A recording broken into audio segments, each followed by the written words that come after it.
The views and opinions expressed in this podcast do not necessarily reflect the views and opinions of Project Nerd as a whole. I could let them know about the sorrow and the happiness that the future has in store for them. Maybe they could learn from it.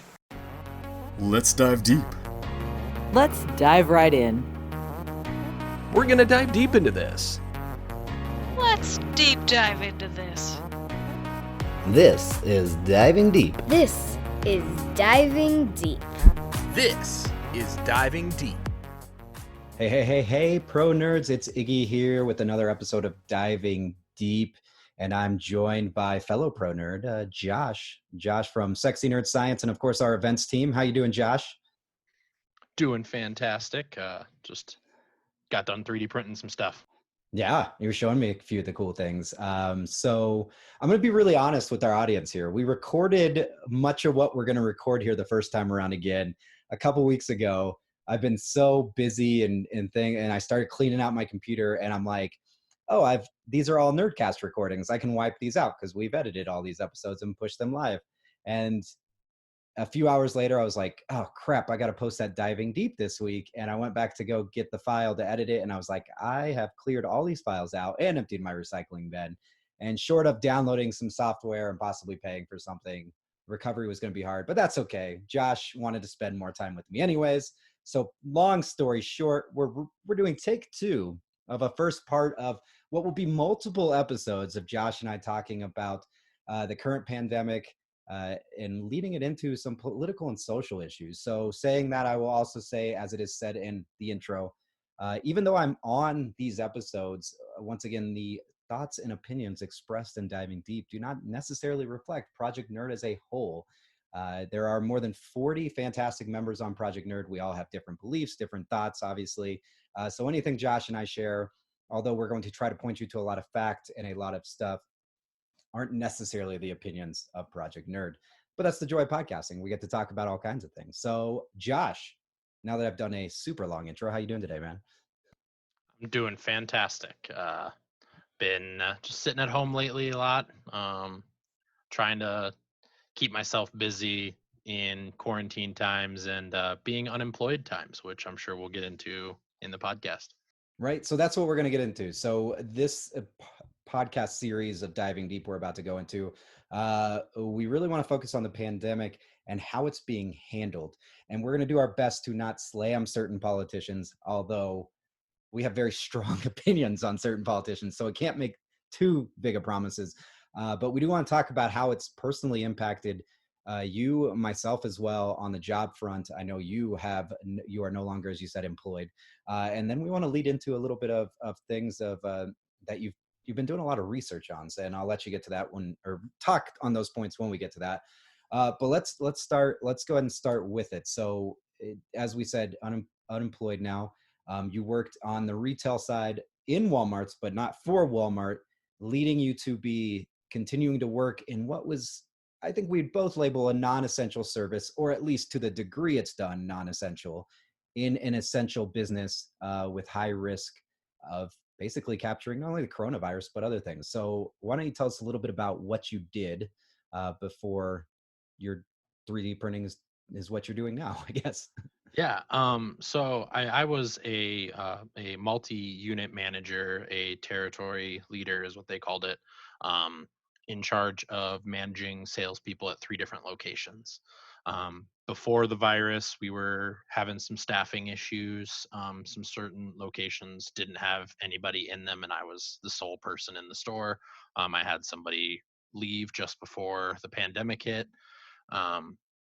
And it's been an interesting chain of events, and how they kind of just lined up.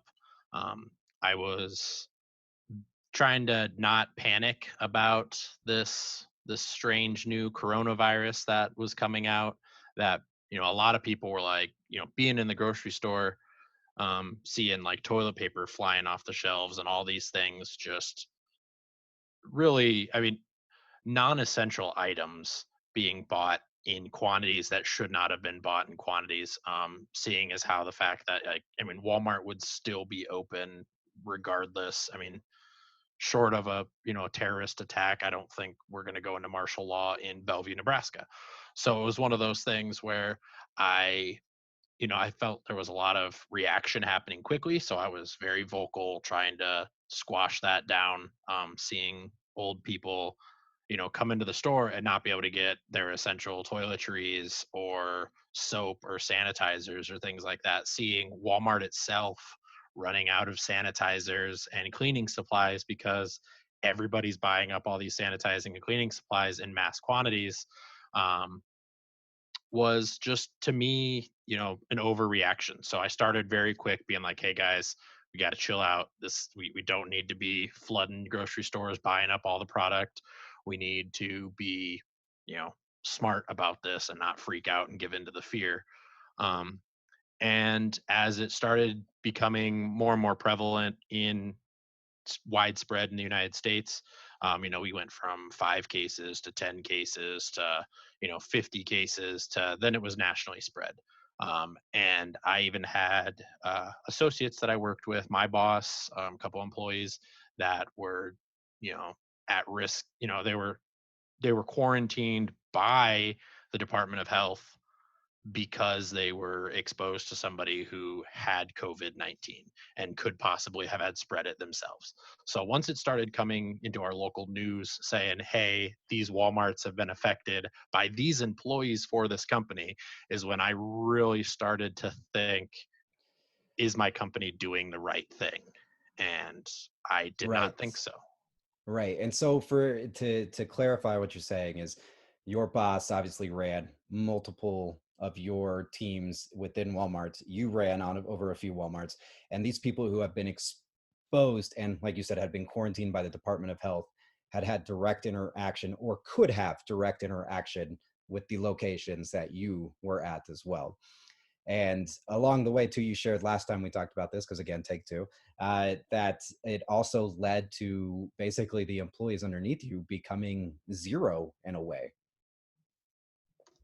Yeah, I ended up having, so I went from 3 employees when I needed 6. So 3 employees pre-pandemic. One of them quit and started working for another job. 2 weeks notice. I mean, great guy. I'm not gonna trash him at all. But my other 2 employees were at the other 2 locations that I had open. So I was at one location, and my other 2 employees were at other 2 locations. Um, they, if we were getting to the point where if anybody had a fever, we were you know, if it's over 100 degrees, send them home, take 2 weeks off, unpaid, get them out of there. Um, to the point where, basically both my employees had to be on 2 weeks leave until they got a doctor's note saying that, hey, we tested them, they're fine, they're good to come back to work. And um, even that, ended up leading to both of them not working at all for big chunks of time, and then eventually not having jobs anymore either because they weren't getting paid, they couldn't work anymore, and they had to quit. Um, and so yeah, we went from me having 3 employees to 2 to 0, and just me, and working in a store. And You say a store, but it's three stores. yeah, You're not covered. working all three at all at the same time. But I Been think working on the that's multi-form the technique. It's right, just right. Not quite a mutant yet, but I think the reason I want to point out that it's three stores is you're tripling your chance of exposure in that case. And oh yeah. I mean, depending on how you want to do the math, I'm obviously simplifying it. You could get much deeper about it, but you're putting yourself at the possibility of being three different spots that could have exposure as opposed to one spot.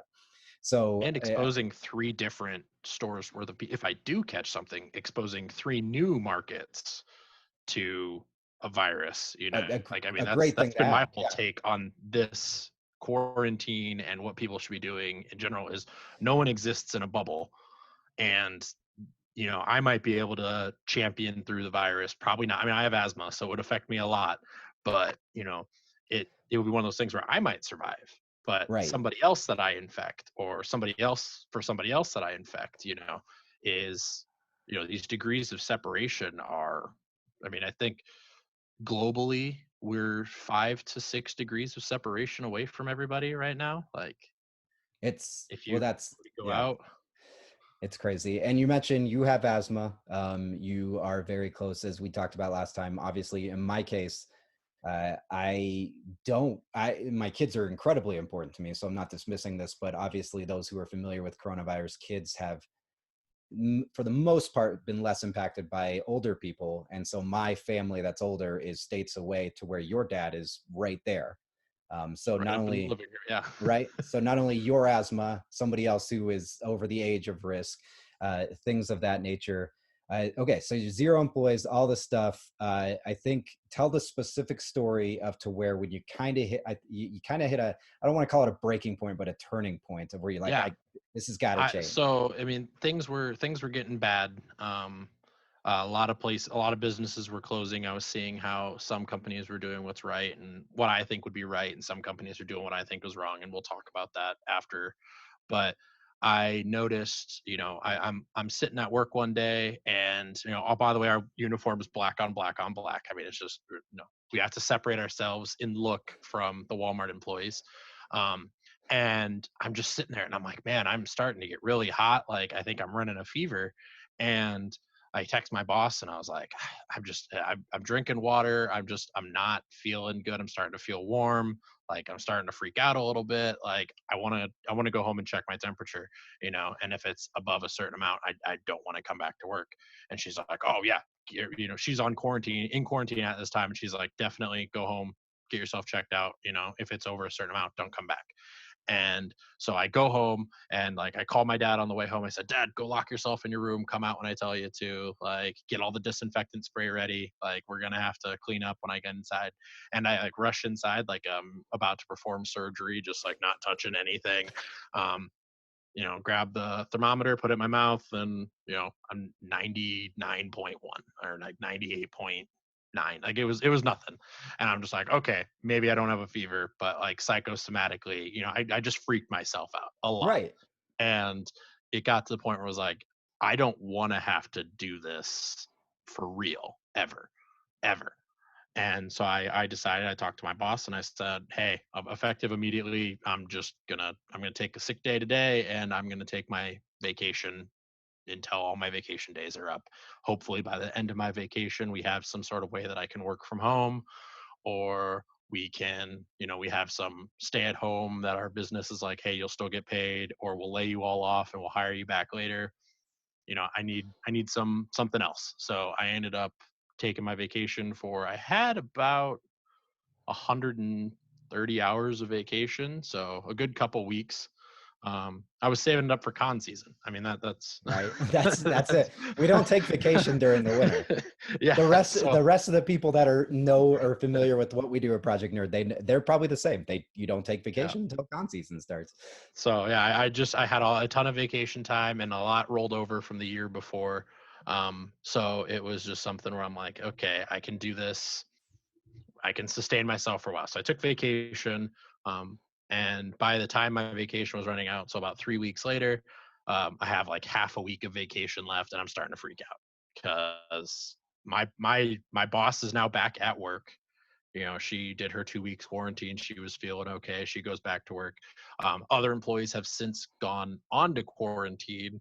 Um, Nobody was officially diagnosed with coronavirus, but a lot of people had, some other respiratory infections and things like that. That now, I mean, once we start getting antibody tests, they might have had it. And we don't even know.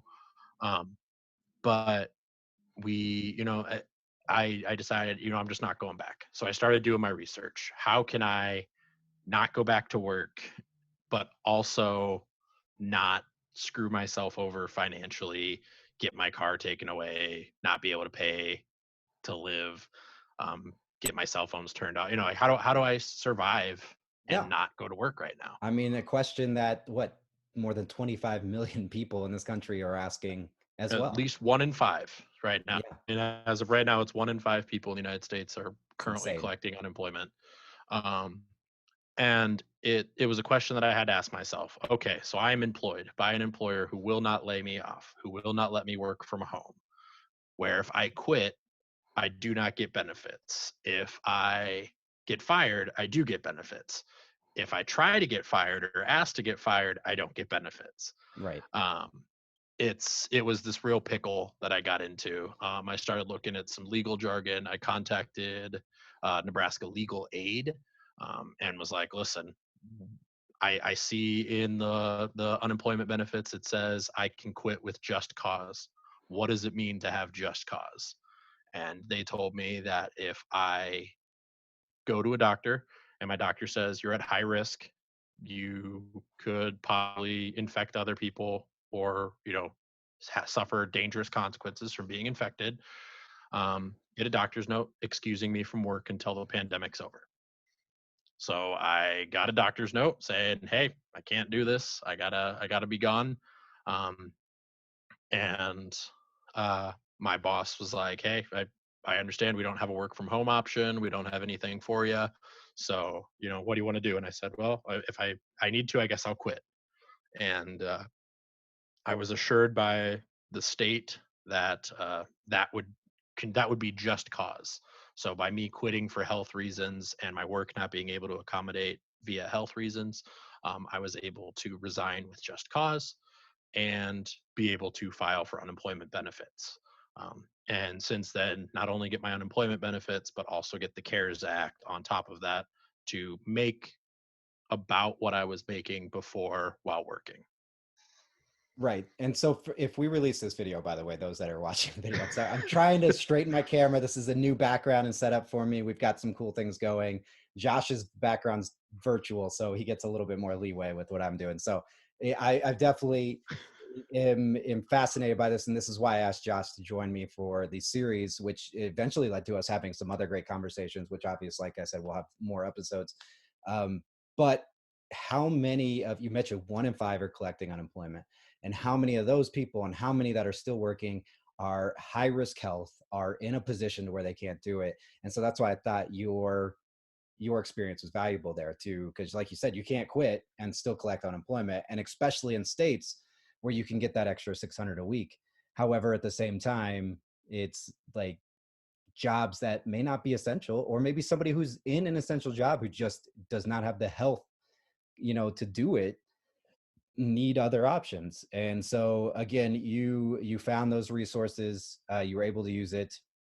You, for your case specifically, obviously in the state of Nebraska, if you're in different states, look And I into this. tried to spread that information the best I could too. Like, I mean, I know we compared this to, or I compared it to draft dodging, where I said, this isn't like draft dodging. I'm not trying to get people out of going to work so they can just collect unemployment.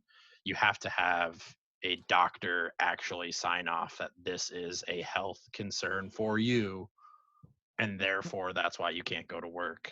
So I'm glad you bring that up, because that's what I want to mention, because as we're recording and as we're releasing this week, we're getting pretty close to a lot of states opening up. We've already seen some southeastern states open up.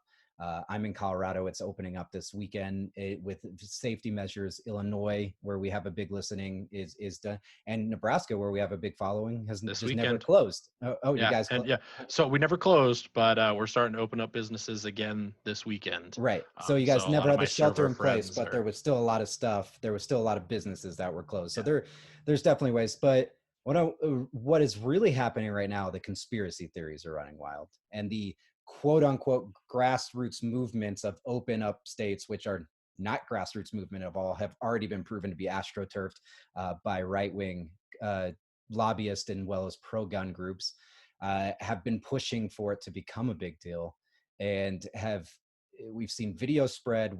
Both Josh and I were talking about it earlier. We talked about it with a friend who just likes to kick up dirt, is why he's sharing it. And I had to make a note that by you sharing this stuff and doing all that, it's validating what some of these people truly believe. They truly believe this. And I think it's very important to point out that this is not, like you said, it's not draft dodging. It's not anything. This is a virus that is killing the amount of people that died in 9/11 times 20 at this point times in time. 20. Yes, it's happening almost on it's every few days that many people are dying.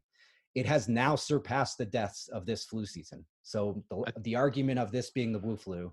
And I think the other thing is too, I think there's been more people that have died from coronavirus than Vietnam right now too. Yes, and it And has surpassed the Vietnam deaths. we Yes. saw how many protests for Vietnam? We saw an entire age of music created in protests to the Vietnam War out of something that we've experienced now from possibly the Right. people who are dying are probably vets from the Vietnam War. And we are sitting here, and it's not a political thing, although tons of political people are making it political. But you have people on the left and people on the right. George W. Bush releasing his statement this past weekend in a very powerful video, a very well spoken one, of course, partnering with other former presidents on both sides of the aisle for charity and stuff like that. We have countless of things. This is real. This is real. You can call it fake all you want, but it's real. We know people that have died. We are seeing countries that have no corporate benefits in faking this. And as you pointed out, 1 in 5 people are unemployed right now. So no, corporations aren't making tons of money off of this. We're actually losing tons of money. And no, this wasn't a Democrat ploy to tank Trump's reelection possibilities. The Democrats are already trying to screw themselves by putting Biden up against them. So we already know that's mute as well. Point being, this is a serious thing. And I think that's great that you share that, Josh. And it's great that you mentioned that it's not draft dodging, because there are people with health conditions that can't afford to take this. And knowing you for some time, I know if you were in a different service, you would have probably felt differently about your role. But you had a great point, and we spent more time on it last time. We're kind of condensing it so we can move on to other topics this time. Yeah. But last time we talked about it, you spent more time talking about how there were a lot of creative options of you guys still could have made sure people have cell phones, because cell phones are now our main phones. However, at the same time, making sure multiple of you, or at least one of you, standing in a Walmart while people should only be going to a Walmart for essential goods was pointless. And it's hard because, as you said, you never That really was our trash job talked, model. right? Yeah, and it's really hard. Like you said, it's your job model was going to being in an essential business to capture those people for non-essential items, which is not a thing that's needed right now at this point. We don't need to worry about that. We need people. If you have a cell phone need, you could be able to go to these cell phone people by appointment, by whatever.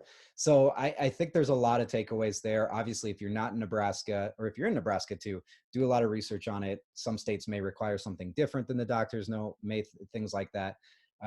Don't be afraid to talk It's to your in employer. different areas too. Like the Department of Right. so employment services is sometimes in weird places.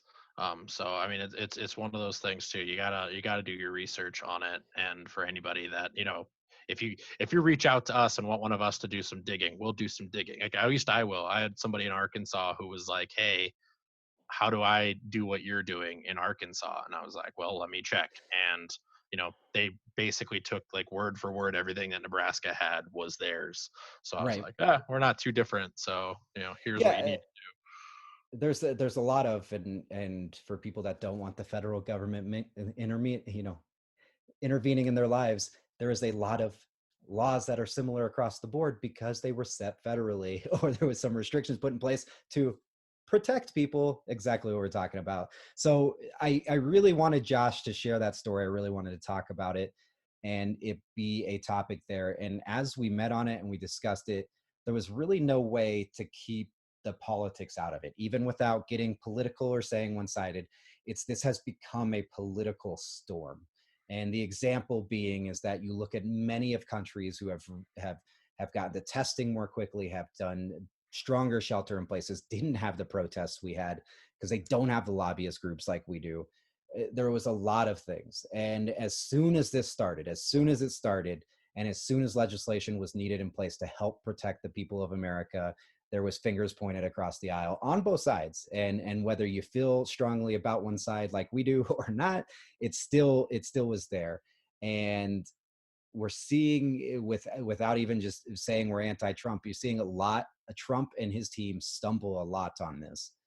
And it caused us to enter into a conversation of, this is for you. I mean, so the conversation was, to me about research that I've been doing in my epistemology for echo chambers and epistemic bubbles. Exactly. So that was huge because I felt like, okay, we've started with this. I wanted to get your experience, and the conversation led that way. And I'm like, oh my gosh, this is something that relates to this. It is impacting us. I'm watching family members share stuff on social media that make no sense, have no background to it, no nothing. things that they post from a friend that I can disqualify with 8 to 10 links, not just one source. Even if they want to, even if Trump and Trump supporters want to call CNN fake news, yes, they're like any other news. They're going for ratings, they're going for shock value, but they're sharing real shit. Like, this isn't fake news, as well as other sources. That took me that direction because I think your experience is important. I think it's important for a lot of people. And I think why is the ultimate question. Why do we have people saying this is fake? Why do we have people protesting? Why were you facing the challenges you were facing when they're not facing that in other countries? In many other countries, there's definitely facing that in some other countries. I hate to dismiss that. And exactly like you said. So And in explain part to one us. from last time, what we did talk about first to kind of add into this Okay. was what right looks like, or what we've seen the direction of right seem to look like, on how do we respond to this? How do we react? Good point. Um, Good point. Yes. and that's something that I think we should still highlight yet again, is that, I might have left my job because I didn't quite agree with the way things were going, and the way things were being handled with this. Other people didn't have a choice. Their jobs made that decision for them and shut down or fired them or laid them off. Um, and now, now to keep it updated, some of those jobs are now recalling their employees that they laid off. Speaking of the rules around unemployment, if you get laid off from your position and then they recall you back to your job and you deny that recall, you say, hey, nope, don't want that job offer, I'm collecting unemployment, you lose unemployment. Right. So it has now come full circle since the last time we talked about, so yes, some of the companies that did lay off their employees and allow them to social distance, awesome. That's how it should have been done. If we could have possibly just done some sort of universal basic income for a short amount of time, shut everything down, you know, and kept people home, we would have really flattened the curve. But that's not a realistic thing to do, short of dispatching the National Guard and forcing people to do that. That was not a realistic choice for the United States. So we Right. left it up to businesses to decide. We did. And And now look at it, these states that reopened with little control of reopening, Georgia, Florida, Texas, we're seeing cases jump back up, skyrocketing. And these again are not made up numbers. Like, this is real. This is real. So I think that's, you bring up a very valid point, is now you have more and more people that are stuck between that rock and a hard place because you don't have the choice to go again, yeah, and it's round two of being stuck. right. Yeah, and it's really tough for people. And I think I'm glad you highlighted all that again, because it really brings it out to you know businesses have decided this, and ultimately we're letting businesses decide it. And let's just put it out there, we lean left, both Josh and I lean left very easily. However, we understand that pretty much all politicians to some degree are bought and paid for. They are. It just feels some act more than others on those bought and paid for principles. We've legally given rights to Yeah, businesses to be treated as people. as if when it comes to politics, yes, Yeah, for sure we have. And we have made it to where it's impossible for I your use the royal everyday we too, by the person. way. Yeah. Yes. But it is us, and we can get into that, because that's another complaint of mine, is that many people that are younger, progressive, would possibly be listening to what we say are the same people that don't get off their asses and go vote in the primaries. So it is all of us. It is the people that didn't choose these certain politicians too, because we have the ability to make change and we're not making it. And partly because we're being told we can't, and it's like, oh, I guess we can't, because what's one person mean? Well, when a million people say, what's one person mean? Exactly. So before I ramble off on that, because that's a whole nother Yeah, hot we need button to get into for me. primaries next Right. too, because Yeah. that's a Yeah. good topic. Yeah. So that's a whole nother hot button for me, is that we put ourselves in this position and we're having to live with it. And that's, like you said, so touching on all those pieces, what is right? Where did we put ourselves here compared to what we've seen other countries do better? Why is it stronger here or in some other countries that have a similar political sway or corruption? And what what can we learn from this in terms of political mindset? And that's where the chambers and bubbles kind of came in. Yeah. And I think one of the things too with the businesses is, there were some businesses that I believe and that we agreed on that behaved ethically, that Right. did their very best to do what's best for their employees. Um, because in all honesty, I know there's tons of companies that will say they put customers first. Customers are the first priority. That's a good feely thing, but employees are who you should put first in any business. And I hope, Yeah. And then the as I'm looking employees will for a put your job, I hope no one customers. else listens to Yeah. this podcast and was like, "That's not how we behave, Josh. You're not getting a job." But No, well, I mean, but it's true. em- It's true. Employees, well, one, they're your customers. Most of the times, especially when you're talking about these types of jobs, retail, service jobs and stuff, the people that work there are because they like what you're doing, right? I yeah, worked at Best Buy for a long time, not just because they gave me, I went into Best Buy a lot and decided, oh, I could work here because I was already shopping there. But I'm glad that's another great thing that you're helping me recall a lot of this stuff because I've been so busy I forget. That's a good thing because we highlighted companies such as Best Buy did all they yeah, could until they just no longer could and had to furlough some employees, and they did it before there was a lot of state rules in place of sending people home, still paying them their average hours, covering childcare and doing hazard pay. Companies like Vans, Nike, which owns Converse, and Hurley. Tons of other ones. Verizon was another one we highlighted. yeah. So Um, AT&T, Verizon in the stores, they're either shutting down their stores entirely, or they're doing their entire business by appointment only, or in the parking lot, over the phone. Just a lot of stuff where they're able to practice good social distancing while right. still doing the job that needs to get done. Yeah. And another prime example of that is on the grocery side, Kroger Corporation. Depending where you are, it's many different names. Here Oh it's yeah, King Soopers. Back in the Midwest, it's Dillon's.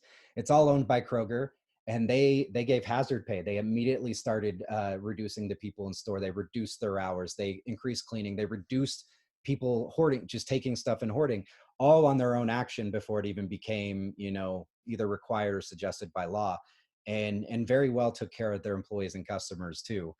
So there was a lot of good businesses, and of course you can head out online and figure out, because there's also a lot of businesses that we don't think did a good job. And I feel like our opinion is shared heavily on Hobby Lobby, that trying to stay open as an essential business for what, for crafts and supplies and stuff like that. I needed um filament, man. I had to go into Joann's and buy some filament, but but so you had Hobby Lobby trying to stay open. You had Disney, who the same week they announced stock bonuses, or bonuses for their executives, and stock bonuses, that they laid off over 100,000 employees. And we understand that most of their money comes from their parks and entertainment division, which was where their layoffs came, and that those are going to be closed for a while. But the timing was wrong, is what we talked about. So, yeah, and then, of course, the big businesses that took from the small business loan program was another huge thing that I think we touched on a little bit with it as well. yeah.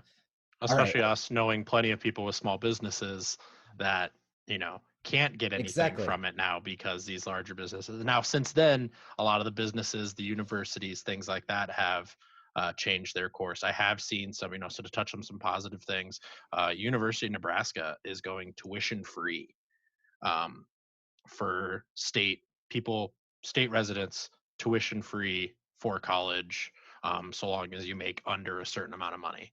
I like And it. that's being implemented just from here on out. There's not an end date for it. It's not a trial period. Granted, you still have to pay for books and housing and things like that, but as far as tuition's concerned, which can be That's huge.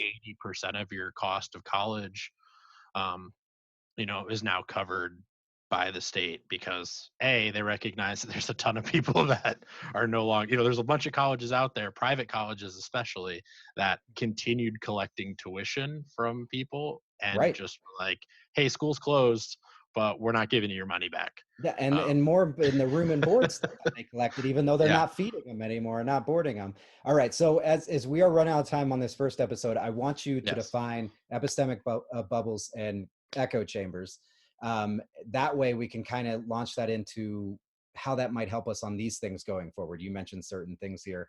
And then we, if you really like what these definitions are and are interested in more, we are going to do another episode after this one that we want you to come back for, where we're going to dive deep, hence the Dive Deep podcast, into bubbles and chambers. So, all right, define to me, because this is a big thing. And this is a thing I think people should be educated on, because they're very true. And as you mentioned, we all fit in them, especially the epistemic bubbles. So pretending you don't is a lie. We all kind of have them. So tell us a little bit about We all these. do. So quick background. While I'm not working, I'm not technically going to school, but I am finishing work that I started in school in order to, when this whole thing is done, to be able to go back to my school and say, hey, I finished all the work I was supposed to get done. Can I get this graded independently and graduate? So this is basically what my senior project is going to be in philosophy. And it's covering misinformation in the information age. Specifically, I'm doing 4 parts on a series that I'm calling I May Be Wrong, but I Doubt It. And part 1 is on echo chambers, echo chambers and epistemic bubbles. So in epistemic bubble is a social epistemic structure in which relevant voices have been excluded through omission, whereas a echo chamber is are social epistemic structures in which opposing relevant voices have been actively discredited. So the difference being, one's exclusion through omission, the other one is intentional exclusion for right. So quick reasons. examples would be, your epistemic bubble is now formed constantly around us by the people we typically socialize, more times than not have, similar, if not really similar belief structures. And even those that have different, you usually spend time focusing on the things that you are similar in. Additionally, corporations cater to us and make that bubble even stronger, because they know we want to read, shop, see, visit, whatever, the things that are interested in us. So they're not showing us news that will be nothing to us. They're showing us from the sources we like, from the sources we've clicked on, the products we like, all of these things. So these bubbles, whether you like to admit it or not, as we mentioned, are being formed for all of us. But as you pointed out, it is that bubble is formed, and that bubble can be popped by inserting new information. New information. Now, the echo chamber on the other side, the great example I like to use is certain extended family members of mine, to where it's pointless for me to try to offer up that additional information, because their mind is already set by the information they got from the one-sided source. From the echo chamber itself. Right, exactly. And it has been long forming. It is tight. I think walls, bubble walls, however we want to say it, obviously are much more structured and strong. They can't be popped as easily. And usually there's self-defeating clauses put into an echo chamber to prevent it from just simply adding new information to it actually strengthens the echo chamber.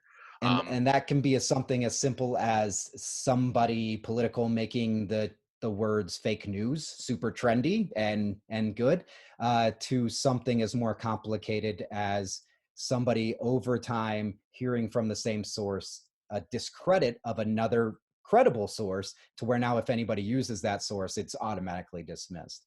So yes, a variety of factors there. Cool. So I think the reason we bring that up, and this is all, we've kind of rambled on, it seems like a bunch of things, but I'm going to use this last few minutes to kind of tie this all together. Josh mentioned his situation and how it impacted him. We talked about how 1 in 5 people are unemployed right now. We talked about how people are going back into the workforce probably prematurely, because the way we failed as a country to honestly handle this shelter in place. And as well as testing and prepping for this. We should have more. The biggest thing right now is not even, we should get the economy moving again, obviously, but at the same time, we should do it when there's more testing, when there's more, when the curve, we flatten the curve, more things like this. All of these things were impacted by corporations, by political arguments, by all these things, as we talked about. All of that comes together, and it's based on the people making decisions are within these certain echo chambers, and into some case the epistemic bubbles, but definitely echo chambers right now. And the biggest one is the person that is supposed to be leading this country, Donald Trump. and he is fantastic about, like you said, deflecting other things that would not fit his argument or his conversation piece. He'll dismiss people from his cabinet who disagree with him. He blames everybody else. He changes, whether you're a Trump supporter or not, these are facts. I can show them to you if you want to argue with me, so I'm not being political, but that's where it is. And the biggest thing that comes to my mind is the going forward. So right now, we are about to be gaslighted, which will be another big term we can probably use through all this. I was going to say, this has exact tie-ins to gaslighting too, which I think as someone who's recently joined the polyamorous community and having these discussions with multiple couples, gaslighting is huge in romantic relationships right now. And people don't know that it exists because they don't know what gaslighting is. Right. And it is about to be the biggest thing we are going to see on every commercial, before every YouTube video, in every podcast, and everything like this. And how do we get past that all? And that's, I think, what we're going to spend. So my paper does have a solution for epistemic bubbles and echo chambers. Right. So, and so what we're going, right. So what we're going to do here is, when we post this episode this week, we are going to link his paper. Josh welcomes criticism and feedback on it, and I'll let him explain that a little bit more in 1 second. But we want you to read it up front. And then we're going to spend another hour, Josh and I, discussing them in more detail, Josh really explaining them, and then us talking about, how do we move forward? How does this impact the gaslighting? What are ways that we can do better as a country or even as individuals through this, and everything like that. So Josh, tell us a little bit about your paper so people know what they're looking at and why it's important to what we're going to talk about in the next hour. Yes. So this paper is a summary of another paper entitled Echo Chambers and Epistemic Bubbles by C.T. Huen. He's an author who basically wrote a paper on this that was 40 pages long. I have condensed down a lot of the work into about 4 pages of just really dense material, but hopefully it's enough to summarize his larger paper and bring it to light. I've tried to omit some of the political leaning things because it did seem like it was written with an agenda, and I tried to take that out of the most of it because I want it to be as objectively true to all audiences as possible, without people saying, hey, this is just an anti this side of the argument post. So we'll talk about chambers on the left in the next hour as well. So it won't be all. And I will distinguish the differences between echo chambers, bubbles. I'll explain how echo chambers can account for the current post-truth phenomena in a way that epistemic bubbles cannot explain that, and why echo chambers are harder to escape and may require a radical rebooting